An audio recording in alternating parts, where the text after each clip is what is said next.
Hello, I'm Larry Isen, the editor and publisher of EmergingChinaStocks.com. I've been publishing content on the internet about small cap stocks for over 13 years. One of my microcap publications is the longest running electronic small stock advisory on the net. I published the first edition back in 1998, and it's been going strong ever since.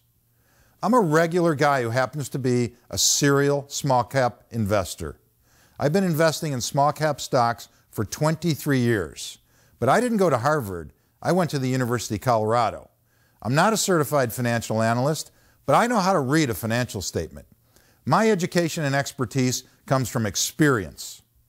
I became intrigued with the China small cap sector in 2007 and personally made some investments in both the open market and private placements. I made an absolute killing in the sector from 2007 to 2008, making over 800% on my best investment. I made 300% on another. I was hooked on the sector.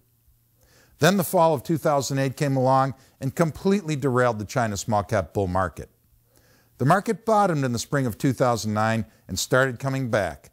2010 was a good year for small stocks, and I decided to launch EmergingChinaStocks.com in October of last year.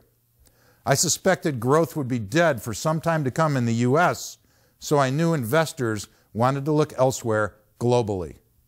Within 2 months, EmergingChinaStocks.com portfolio was up 40%, and it was a regular love fest between me and my readers. Then, the China small cap market collapsed. Widespread allegations of fraudulent activity turned out to be true and led to the collapse of 4 major names in the China small cap space. In a period of 3 months, the valuations of the growth companies in this sector dropped to the lowest I've ever seen.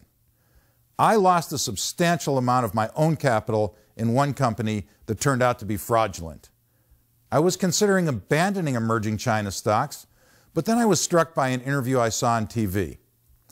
Robert Prechter has been a superstar investor for the last 3 decades, correctly calling the 80s and 90s bull markets and then the subprime meltdown last decade. When asked about the price of gold by the interviewer, Prechter replied, "No one wanted it at $284. I did. At this price, I'm not interested." His comment got me to thinking that over the 23 years I've been investing, every major sector collapse ended up being a very profitable buying opportunity for investors with cool heads and a little bit longer-term perspective. At the current valuations, there's dozens of triples and quadruples in China small caps if you can identify which companies are delivering real numbers. I decided to seek out the smartest experts in the field. I got an education in a combat environment. The fraud issue in China small caps is very real and it's prevalent. Today, in this short webinar, I want to share with you what I've learned, and you simply won't believe what's going on over there. I hope to help you avoid some of the mistakes I've made and how to profit from China stocks, and most importantly, how to recognize the fraud in the China sector. That's it for today. I'll see you in the next segment.